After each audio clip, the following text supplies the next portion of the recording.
in the family structure they're trying to get for the gangs.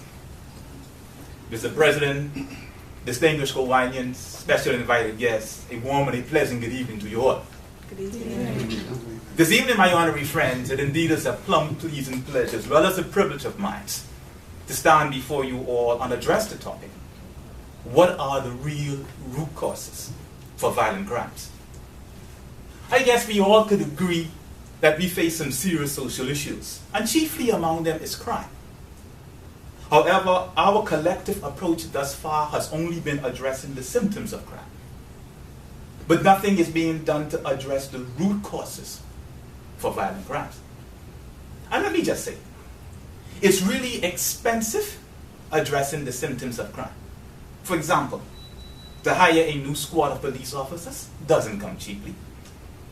To purchase more police vehicles comes with a high cost. To equip every police officer with a firearm is very expensive. While all of the above is necessary and needed for our day and time, yet they just simply are addressing the symptoms. But what is being done to address the root causes of crime? Better yet, what are the root causes for violent crimes? Now, to better answer this question, let me turn to Patrick Fagan, PhD, who is the president of the Heritage Foundation, which is an independent think tank group out of Washington, D.C., that raised more than $80 million each year just to conduct researches. The findings from their intense research are widely accepted and sought after by both the political divide in Washington. In March of 1995, the Heritage Foundation released a landmark study entitled "The Real Root Causes for Violent Crimes." Now here's what they stated in a nutshell. At the heart of the explosion of violent crimes in America is the loss of the capacity of fathers and mothers to be responsible in caring for the children they bring into the world. This loss of love and guidance at the intimate levels of marriage and family has brought consequences for the children and for the wider community. Now here's the sentence that's at the core of their research, because it talks about fixing this crime problem. They stated, if policymakers are to deal with the root causes of crime, therefore, they must deal with the rapid rise of illegitimacy. I know you're probably wondering, where's the connection? How do children born outside of wedlock have anything to do with violent crimes? For goodness sake, even if the child was not conceived in love, at least it was fun. So how does this connect with someone on the run for murder? I'm glad you asked.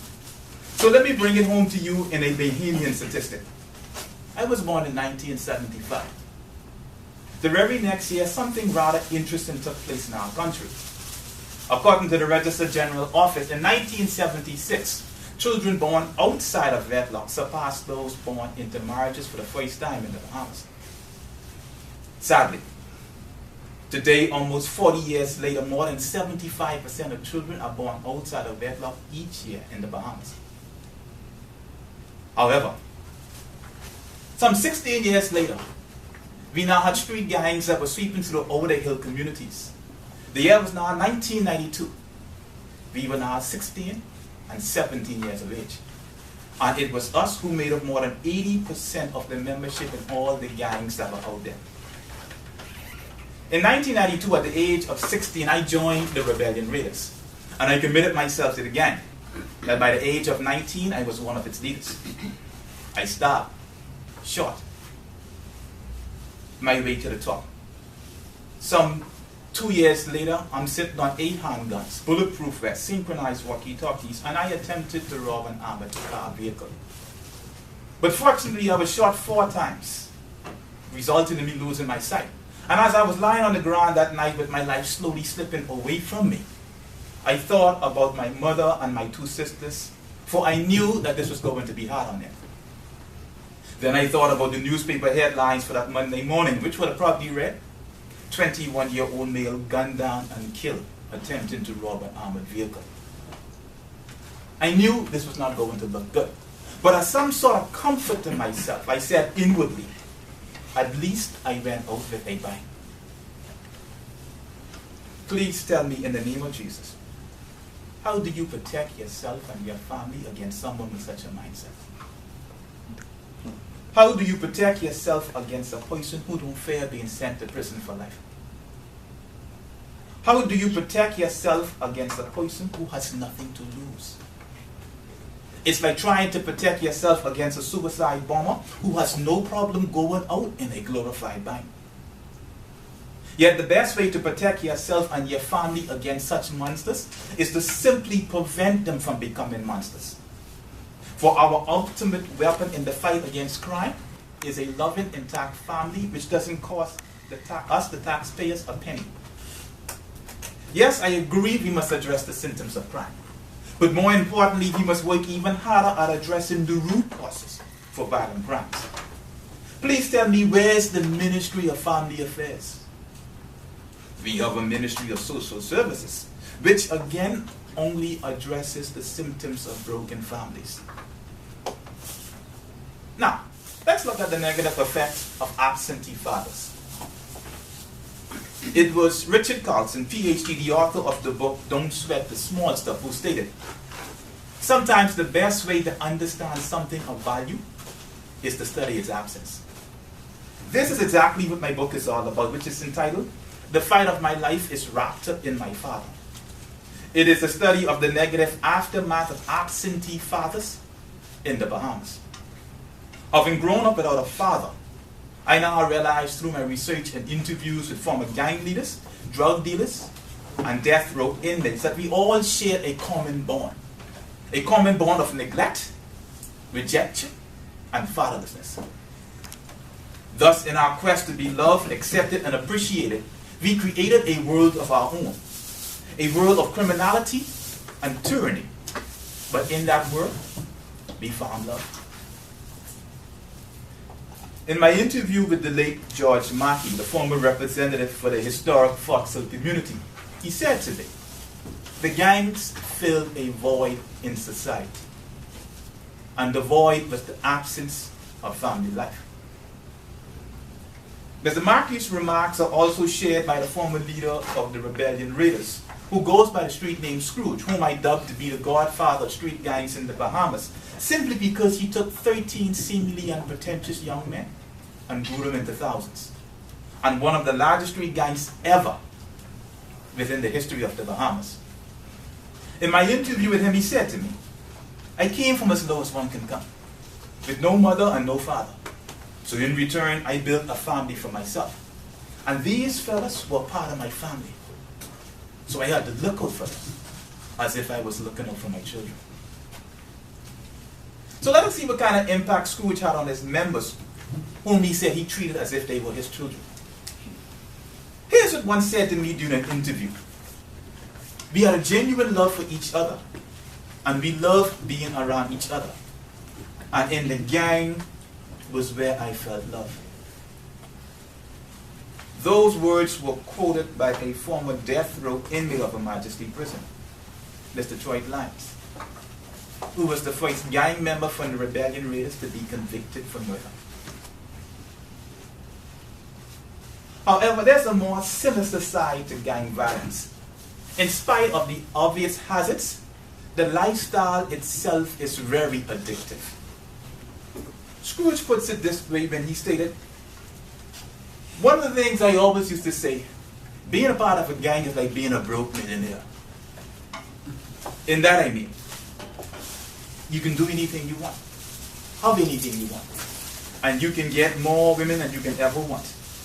It's like another world you can't see and you can't even imagine. How could anyone compete against that? In fact, you can't. But here's what could. Richard Rohr would also say something similar, but he will give us some insight into Scrooge's statement. Richard Rohr is a Franciscan friar in the Roman Catholic Church some thousands of miles away in Albuquerque, New Mexico. He's also well known for his teaching on what's called a father hunger, that psychologists have been able to identify in children who either didn't grow up with their fathers or those who didn't have a close relationship with their fathers. Richard Rohr stated, when we don't recognize that we're seeking love and approval from the absent father, then we become compulsive, frantic, busy, wild in a bad sense. That's why we need power, sex, and money. Simply because we are trying to fill a void, an emptiness, a hunger within left behind by our fathers. But here's what the Bible said on this matter some thousands of years ago. In Proverbs chapter 27, verse 7, it states, when you are full, you will refuse honey. But when you are hungry, even bitter food tastes sweet. Therefore, it goes without saying that involved fathers are God's antidote against youth rebellion. It was the African slave Frederick Douglass who stated more than 150 years ago, the thing worse than rebellion is the thing that caused rebellion. Thus, the thing that was worse than the rebellion raiders was the thing that brought about the rebellion raiders: absentee fathers. During my last interview with Scrooge, who's now serving a 9-year prison sentence for attempted murder, he gave me an assignment by saying to me in a stern voice, for every young man you talk to, tell them to take care of their children. Because when they take care of their children, at the end of the day, their children will take care of them. Now this advice is coming from a gangster. And in his own way, he has been able to put his finger directly on the root of our problem. President Bill Clinton puts it this way: the single biggest social problem that we face as a society is the growing absence of fathers away from their children's homes, because it contributes to so many other social problems.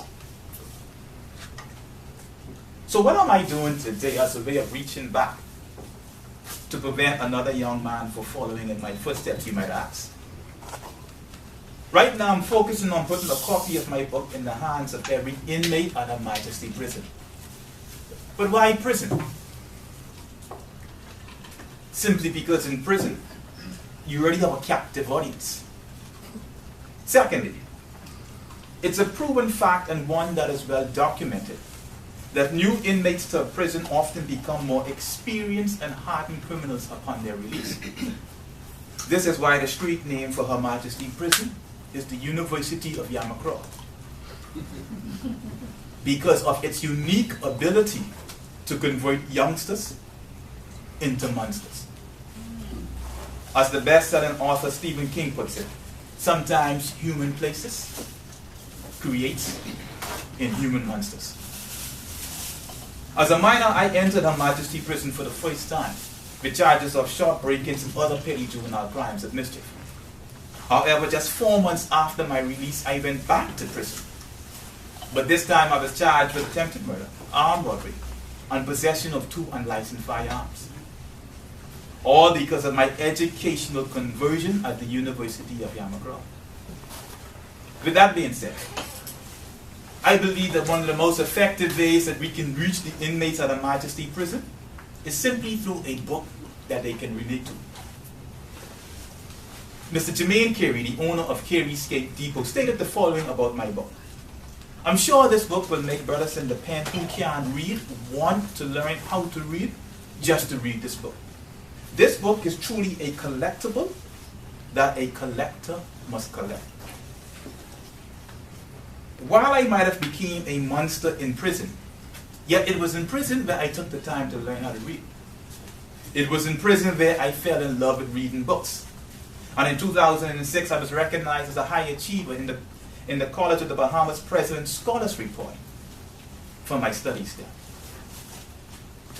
On April the 4th, with the assistance of Mr. Frank Brothers from Life the Key, I was able to donate more than 300 copies of my book to the inmates at Her Majesty Prison. And Superintendent Patrick Wright is waiting for the rest. As he personally said to me, we have a serious gang problem up here, but your book will make my job 50% easier because the inmates can relate to you. To this end, Kiwanis, I'm seeking your financial assistance in helping me to donate several hundred more books in the hands of inmates at Her Majesty Prison. Right now my book retails for $22. But as my contribution, I have slashed the cost of my book in half to just $11 for the inmates at Her Majesty Prison. And as you all are aware, Kiwanians, as a person with a disability living in the Bahamas, this is a huge sacrifice. This means to get 100 books in the hands of inmates will cost only $1,100. Or you can do as Mr. Frank Brothers did by helping me donate 300 books at a cost of $3,300. In closing, Kiwanians, some 98% of the inmates at Her Majesty Prison will be released back into society after serving their time. The only question is, what will be their mindset upon their release? Mr. President?